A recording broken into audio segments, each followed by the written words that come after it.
Join friend, আজকে আমরা Asia মহাদেশের মধ্যে শ্রীলঙ্কা দেশ নিয়ে আলোচনা করব। তো শ্রীলঙ্কা দেশ আলোচনা করার আগে আমরা একটু জেনে নিই যে সার্ক দেশ, সার্কে টোটাল 8টি দেশ আছে, যা হচ্ছে SAARC। একে বলি আমরা south Asian association for regional corporation. এর মধ্যে সার্কের মধ্যে কিন্তু শ্রীলঙ্কা অন্তর্ভুক্ত। সার্কে টোটাল 8টি দেশ আছে। 8টি দেশের মধ্যে আমরা কিন্তু আগে মালদ্বীপ দেখেছি, আজকে আমরা শ্রীলঙ্কা দেখব। এটা হচ্ছে শ্রীলঙ্কা। তাহলে পুরো শ্রীলঙ্কার ম্যাপ হচ্ছে একটা টিয়ার মতো। দেখো, তুমি যদি লক্ষ্য করো তো এটা হচ্ছে টিয়ার মতো। এটি 4 জানুয়ারি 1948 সালে এটি কিন্তু স্বাধীন হয়েছে। কার কাছ থেকে? ব্রিটিশদের হাত থেকে। ভারতীয় উপমহাদেশ যতগুলি দেশ ছিল সব কিন্তু ব্রিটিশ বা ব্রিটেন বলি আমরা, তাদের উপনিবেশ ছিল এবং তারা এখানটায় এসে রাজ করত। 1947 সালে ভারত স্বাধীন হয়েছে, ঠিক তারপরে কিন্তু শ্রীলঙ্কা স্বাধীন হয়ে গেছিল। এটি বিশ্বের মধ্যে একমাত্র একটি দেশ চা রপ্তানি করে। আমরা ভারতের চা উৎপাদন বেশি হয়, কিন্তু আমরা চা পান করে নিই, কিন্তু শ্রীলঙ্কা পুরো বিশ্বকে চা সাপ্লাই করে, আমদানি রপ্তানি করে।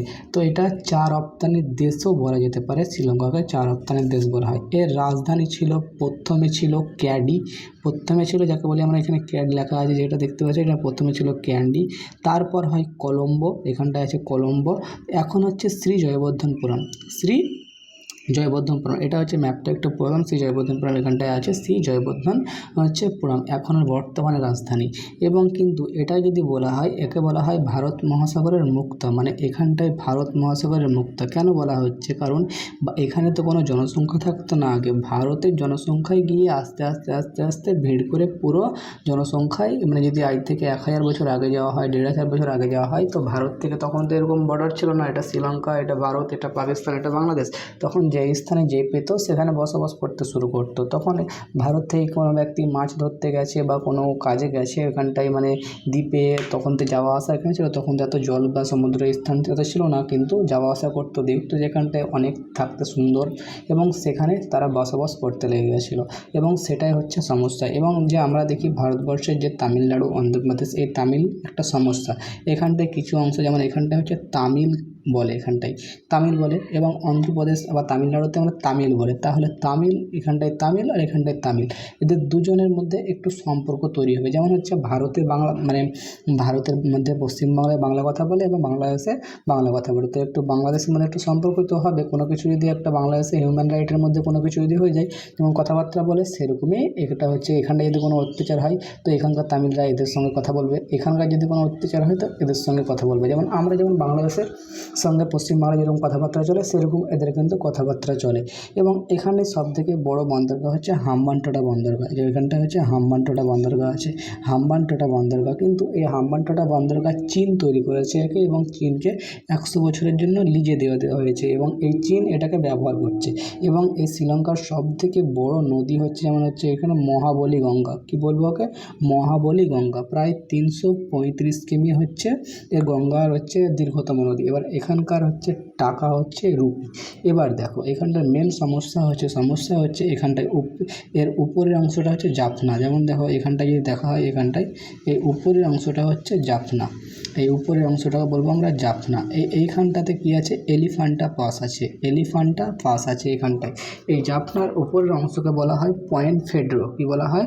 পয়েন্ট ফেড্রো। জাফনার উপরের অংশকে বলা হয় পয়েন্ট ফেড্রো, এই উত্তরের অংশ। এবং কি হচ্ছে, যে তামিল আর এই তামিলের মধ্যে গন্ডগোল লাগছে। এবার গন্ডগোল কি লেগেছিল? যেমন ধরো, একটা সংস্থা ছিল এখানটায়, LTTE, একে বলা হয় যে তামিল লিবারেশন টাইগার অফ ইলিম, এবং এর ফুল ফর্ম যেটা বলছে টাইগার থেকে যদি বলা হয়, এতে কি ছিল এখানটায়, তামিলকে যদি ফুল সমস্যা, এখানটায় সমস্যা হচ্ছে লিবারেশন টাইগার অফ তালিম ইলম, এটা হচ্ছে মেন, এটা হচ্ছে ফুল ফর্ম এটাই। এটা একটা মানে হচ্ছে আতঙ্কবাদী গ্রুপ, এবং এইখানকার যে উপরের অংশ, এইখানকার নিচু অংশ, এরা এর সঙ্গে এ কিন্তু সঙ্গ দিতে পারে না, বা একসঙ্গে আর মেনে থাকতে পারে না। এরা বলতে চাইছে আমাদেরকে পয়েন্ট ধরে একটা আলাদা দেশ করে দাও, আমরা আলাদাভাবে থাকবো। এবং এইখানটা একটা গুরুত্বপূর্ণ, কিছুদিন আগে দেখলাম যে 2023-24 সালে 23-24 বর্ষতে মানে শ্রীলঙ্কার মানে যে সরকার ব্যবস্থা আছে সেটা কিন্তু পুরোপুরি ধ্বংস হয়ে গেছিলো। এবং তার কারণ ছিল যে একটা ফ্যামিলি, যেমন হচ্ছে ধরো একটা ফ্যামিলি বলতে এখানে একটা চার্জশিট তৈরি করছি, যেমন এখানটায় হচ্ছে যে মানে হচ্ছে ড্যাড ডি লিখলাম, তার হচ্ছে ছেলে সি লিখলাম, তারপরে হচ্ছে তার ছেলে সি লিখলাম, এবং এরপরে আস্তে আস্তে এর বংশ বেড়েছে। ধরো এর বংশ 4টা-5টা হয়েছে, এর বংশ 4টা-5টা হয়েছে, তারপরে এর বংশে তারপর 4টা-5টা হয়েছে, 4টা-5টা হয়েছে, তারপর এর বংশে 4টা-5টা হয়েছে। এবং এই জনসংখ্যাগুলো কিন্তু সবাই কিন্তু এবার কী করেছে, রাজনৈতিক পার্টিতে এসে বসে গেছে, কারণ একটা ফ্যামিলি ডিসিশন হতে লেগেছিলো, তার জন্য সরকারের পতন হয়েছে। চলো আমরা শুরু করি এবং এর মানে এর সৌন্দর্য দেখতে শুরু করি। যে আমরা ডাইরেক্ট গুগলে চলে যাব। এর জন্য গুগলে যাওয়ার জন্য আমাকে যেতে হবে গুগলে, এটা হচ্ছে গুগল। আমি গুগলে চলে এলাম, শ্রীলঙ্কার সৌন্দর্য দেখছি। এটা পুরোপুরি দেখা হয়েছে শ্রীলঙ্কার সৌন্দর্য। যতগুলো আমরা দেখলাম, এটা হচ্ছে যে শ্রীলঙ্কা এত সুন্দর দেশ। এই দেখো শ্রীলঙ্কা, ঠিক মালদ্বীপ যেরকম, ঠিক শ্রীলঙ্কাও ঠিক সেরকম। এটাও সুন্দর ঝর্ণা দেখতে পাওয়া যাবে, ঠিক এরপরে যেমন হচ্ছে সমুদ্র সৈকত, বিচ দেখতে পাওয়া যাবে, ঠিক তারপরে এখানটায় যেমন যে মন্দির ছিল, যে সোনার লঙ্কা ছিল, সেটা দেখতে পাওয়া যাবে শ্রীলঙ্কাতে। শ্রীলঙ্কা হচ্ছে একটা টুরিস্ট প্লেস, একরকম যে হাতি, শ্রীলঙ্কাতে অনেক হাতি আছে, হাতির দেশ বলা হয় শ্রীলঙ্কাকে বলা হয়। এবং এখানটায় দেখো ছোট ছোট বাড়ি, এবং শ্রীলঙ্কা একটা প্রাকৃতিক সৌন্দর্যময় একটা দেশ। তারপরে যদি এখানে দেখা হয়, তারপরে দেখো সোনার লঙ্কা জ্বলিয়ে এখন পাথর হয়ে গেছে। তারপরে যদি দেখা হয় সমুদ্র, বিচ, দ্বীপ। তারপরে যদি দেখা হয়, আস্তে আস্তে যাবে পয়েন্ট, মানে এটা হচ্ছে যে আমাদের ভারতবর্ষে অশোক রাজা ছিল, তার ছেলে এবং মেয়েকে সঙ্গীতাকে ওই শ্রীলঙ্কায় পাঠানো হয়েছিল, এবং সেখানটায় বৌদ্ধের ধর্মের প্রচার করেছিল, এবং সেই মূর্তি এখনও কিন্তু আছে সেখানটায়। চলো এবার এর ভিতরে আরও বিস্তারিত কিছু জানতে শুরু করি। এটা হচ্ছে শ্রীলঙ্কার ম্যাপ, এটা শ্রীলঙ্কা দেশ। আমরা উইকিপিডিয়ায় যাব। শ্রীলঙ্কা, যার এবং সবাইকার নাম ছিল, প্রথমে নাম ছিল সিলন, এবং তারপরে এবং দপ্তরি নাম গণতান্ত্রিক সমাজতান্ত্রিক শ্রীলঙ্কা, এবং প্রজাতন্ত্র হলো দক্ষিণ এশিয়ার একটি দ্বীপরাষ্ট্র। এটি ভারত সাগরের বঙ্গোপসাগরের দক্ষিণে আছে এবং আরব সাগরের দক্ষিণ পূর্বে অবস্থিত, এবং এটি মান্নার উপসাগর এবং প্রাক প্রণালীর দ্বারা এবং উপমহাদেশে বিচ্ছিন্ন হয়েছে। চলো এবং এর বিস্তারিত আমরা তথ্য জানতে শুরু করি। যেমন হচ্ছে শ্রীলঙ্কা, দেখো শ্রীলঙ্কা তো একবার ছোটোখাটো দেশ একটা, কিন্তু শ্রীলঙ্কা হচ্ছে আগে ছিল শ্রীলঙ্কা, পুরোপুরি জানলাম আমরা। শ্রীলঙ্কার নথিভুক্ত ইতিহাস 3000 বছরের পুরনো, যেখানে প্রাগৈতিক ঐতিহাসিক মানবত্ব বস্তির ইতিহাস কিন্তু পাওয়া গেছে। কিন্তু এত ইতিহাস কিন্তু ভারতের সঙ্গে যুক্ত। তখন কিন্তু শ্রীলঙ্কা ভারতের সঙ্গে যুক্ত ছিল, কারণ ভারতের তখন রাজা দ্বারা প্রচারিত হতো, এবং তার জন্য তখন ছিল। এই দেখো, এটা ছিল শ্রীলঙ্কার হচ্ছে পতাকা, এটা হচ্ছে রাষ্ট্রচিহ্ন, এবং জাতীয় সঙ্গীত শ্রীলঙ্কার হচ্ছে মাতা হচ্ছে শ্রীলঙ্কা মা বলে ওকে। এটা শ্রীলঙ্কা দেশ, এবং শ্রীলঙ্কার রাজধানী হচ্ছে শ্রী জয়বর্ধনপুরম কোটক, এবং এখন হচ্ছে আগে ছিল হচ্ছে কলম্বো, এবং বৃহত্তম নগর হচ্ছে কলম্বো, এবং সরকারি মানে যে ভাষা হচ্ছে শিলং আর তামিল। আর মানে স্বীকৃতি ভাষা যে অফিসিয়াল কাজ হয়, যেমন হচ্ছে ইংরেজি। যেমন ভারতবর্ষে যেমন আমরা পশ্চিমবাংলায় আছি, আমাদের বাংলা ভাষায় কথাবার্তা বলছে, কিন্তু অফিসিয়াল কাজ ইংরেজিতে হচ্ছে, কিছু কিছু ক্ষেত্রে বাংলাতে হয়।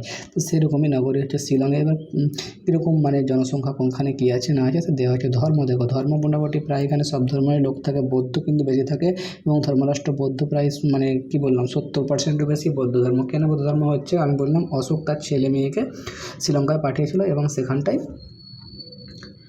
থেকে মানে ধর্ম প্রচার হয়েছিল। এবং দেখো হিন্দু সব থেকে কম, এবং হিন্দু কেন কম, এবং এখানটাই ছিল সোনার লঙ্কা, এখানটায় মা সীতাকে নিয়ে গেছিলো। তারপরে কিন্তু মুসলিম, ইসলাম, তারপরে হচ্ছে 7.4 হচ্ছে খ্রিস্টান, বাদ বাকি অন্যান্য আছে। এবং তারপরে যদি দেখা হয় যে শ্রীলঙ্কা এবং সরকারি এক কেন্দ্র মানে রাষ্ট্রপতি শাসিত প্রজাতন্ত্র। এর মানে যে বর্তমান রাষ্ট্রপতি আছে অনুরা কুমার, এবং হচ্ছে দিশা নায়কের। প্রধানমন্ত্রী আছে হরিণী অমর সূর্য।